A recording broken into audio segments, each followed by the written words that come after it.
Вітаю, друзі. Ну що, після зустрічі Мерца з Зеленським і після заяв обох президентів спостерігаю, як телеграм-канали, переважно більш анонімні, які мають відношення до Офісу президента, трактують ці заяви, м'яко кажучи, не так, як вони дійсно звучать.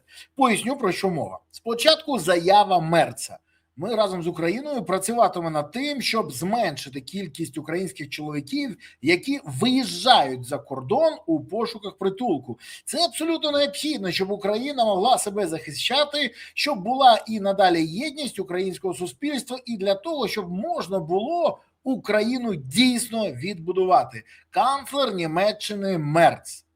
І зразу скажу, що і поясню, про що мова, що Німеччина не планує нікого висилати з чоловіків-українців, які можуть працювати, не порушують закон, а ще якщо знають німецьку мову. Бо такі чоловіки Німеччині потрібні і самі.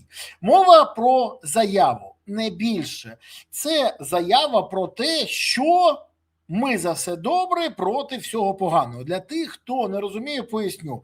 28 безпекових угод, які підписав Зеленський з європейськими країнами, теж дають багато чого на папері Україні. Але, як сказав міністр закордонних справ, ніяких зобов'язань, тільки декларативна форма. Бо не військових, не дипломатичних, не фінансових зобов'язань перед Україною ці договори не несуть. Так і ця заява не має ніякого відношення до реальних подій. Поясню, про що йде мова. Німеччина не готова відправляти тих, хто може посилити саму Німеччину. Працюючи, європейці, знаючи мову, християни, їх це задовольняє. Більше того, працелюбні і креативні. Ну і розкажіть мені, чому вони будуть їх відсилати. Більше того, Німеччина навпаки готова дійсно повернути пенсіонерів, не бажаючих працювати та адаптуватися, а також тих, хто порушив закон. От їх німці залюбки повернуть до України, якщо на це є законні підстави. А тут вступають європейські закони. Біженця не можна просто відправити туди, де відбуваються військові дії. Це для розуміння. Європейський суд з прав людини це чітко вказав ще багато років тому, і цим користуються сирійці.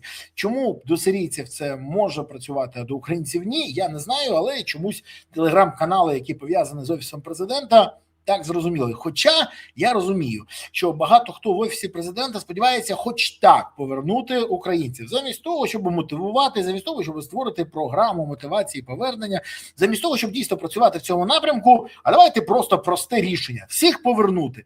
Простих рішень не існує, особливо в цьому напрямку. І навіть Мін'єд, який зробив Зеленський, ну, мова про Міністерство єдності, а не про те, що ви подумали, хоча тут я нічого не знаю, він не впорався, бо Чернишов був єдиним українцем, якого вдалося повернути.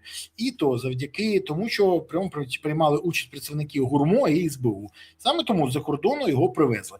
Ну, не вистачить у нас представників СБУ і ГУРМО, щоб повернути всіх чоловіків. Окрема історія. Більше німці кажуть про те, як по-дурному Зеленський запровадивши дозвіл на виїзд для категорії 18-22 і для чоловіків, хлопців, із задоволенням приймають цих молодих хлопців і створюють умови для легкої інтеграції, бо бачать в цих українцях потенціал для Німеччини. Я ще в квітні 22-го року пояснював, наскільки шкідлива є заборона виїзду з України для всіх. Люди поїхали, потім повернулися, бо все було гаразд. Приклад Ізраїль, приклад Азербайджан, приклад інших країн, в яких відбувалися війни і в яких так відбувався відтік, але не всі поїхали і вистачало країні людей. Так от тут так само. А от те, що зробили, це окрема історія. І тут не треба казати, що тільки дурна ідея. Ні, тут не тільки дурна ідея. Створили бізнес на тому, що люди платили гроші, величезні гроші. Британці публікували цифри від 8 до 10 мільярдів доларів. Поклали в кишені собі ті, хто контролювали виїзд чоловіків військовозобов'язаних за кордон. Схеми, теми, доляхи, ну все як любить наша шоумен-команда. Так от, Після того Зеленський, перепляканий, коли побачив картонковий Майдан, випустив тих, хто були на тому Майдані. Вік 18-22, а тепер не знає, як їх повернути. Ну, знаєте, як в тому анекдоті, чому такі дурні? Бо бідні. Чому бідні? Бо дурні. Ну, Володимир Олександрович не бідний, а от з розумовими здібностями не дуже. І ті, хто йому підказав цю ідею, як і підказали, коли треба було Кремлю зірвати мобілізацію, він, до речі, Зеленський з цим дуже добре впорався. От знову, кожен раз, коли ідеї вбивають в голову Зеленського, вони приводять до таких от наслідків. Так от, щоб закінчити, заява є і нічого далі робити не будуть. До речі, от ці заяви і нічого не робити, це, мені здається, німці навчилися у Зеленському. Він теж обіцяє блекаут у Москві, 3000 ракет, ну, вакцину від ковіду, що б він не обіцяв, але потім цього немає. Тому тут нічого дивного. І тут треба зрозуміти ще один момент. Мерц буде казати все, що завгодно, але робити тільки те, що цікаво Німеччині.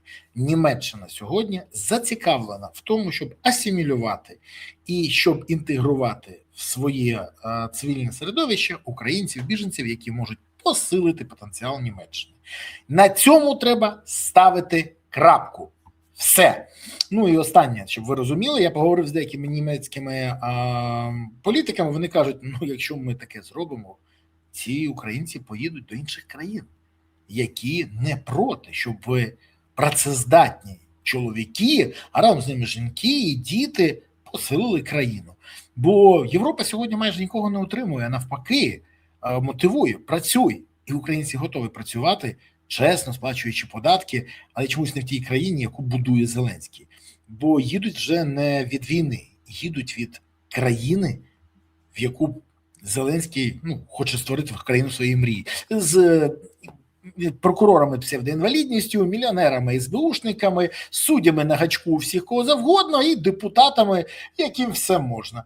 От в такій країні чомусь українці жити не хочуть, а Зеленський через це обурений. До речі, Мерц якраз і сказав ще одну річ. Я закликаю Україну більше працювати над реформами по боротьбі з корупцією та будувати правову державу. Це окупиться. Але щось це ніякого захвату у Зеленського не викликало. А що ж так? Ну і окрім того, треба звернути увагу, що про це казав не лише Мерц. Про це казали і інші європейські політики. Але Зеленського це чомусь дратує. Ну, чому? Дайте відповідь самостійно. Мені здається, що тому що на корупції побудована лояльність. Оцеї всі наволочі Зеленському. Боротися з корупцією, боротися з лояльністю. Тому і не хоче. І коли Зеленський, до речі, теж зробив заяву, на яку хочу звернути увагу, що ЗСУ хотіли би, щоб хлопці мобілізаційного віку, які виїхали незаконно, повернулися за кордону, я хочу сказати, я хоч не ЗСУ, вже не служу в ЗСУ, але я теж хотів би. Але що зробив Зеленський для того, щоб це сталося? Ну, може він Міндіча повернув до Збройних сил України? Ні, не повернув. А може він залучив Петрова, того, якого по його команді спочатку ховали від мобілізації і давали бронювання на військовому кладовищі, а потім давали на цьому телеканалі садоводів. До речі, там Золкін теж чомусь не поспішає в штурмові війська в скелю, його там чекають, і мені це відомо. І добре був нормальний вояко, українці вже вмів вбивати. Чому не може вбивати окупантів? Не знаю. Але щось не поспішає. І здається, що от навіть все правильно каже наш президент про те, що хлопці мобілізаційного віку, які незаконно виїхали, але, хоча він 4-разовий, до речі, ухилянт, але є один нюанс. А де друзі, бізнес-партнери, колеги і однокашники нашого президента? Вони вже приєдналися до ЗСУ? Ні? А що ж так? А що ж він закликає інших і не може, як приклад, навести своїх близьких? А що ж так трапилося? Бо це, мені здається, не те, що непорядно, а, м'яко кажучи, не дуже справедливо. І де у ЗСУ Єрмак і Баканов? Теж ні? А що ж так сталося? Бо якось дивно звучить пропозиція до одних і замовчування про інших.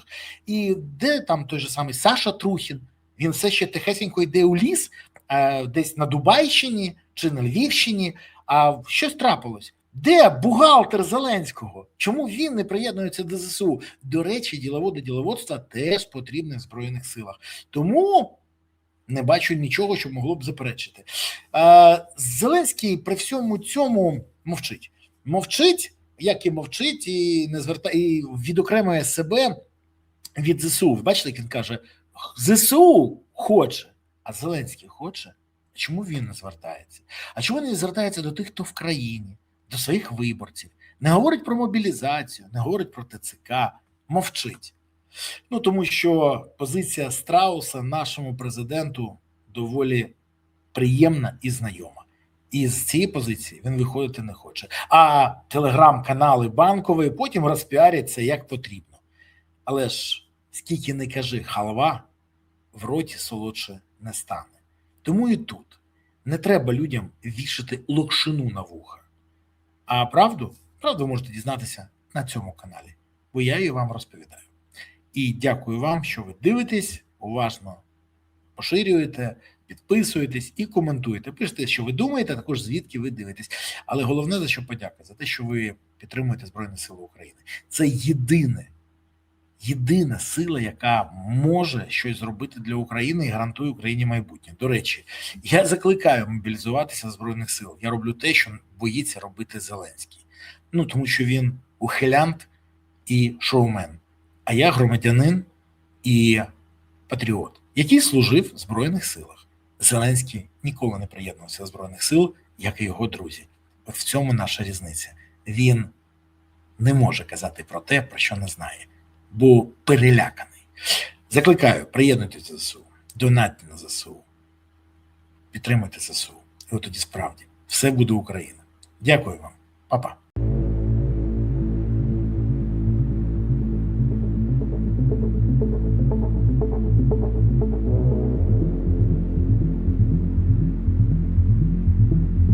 Thank you.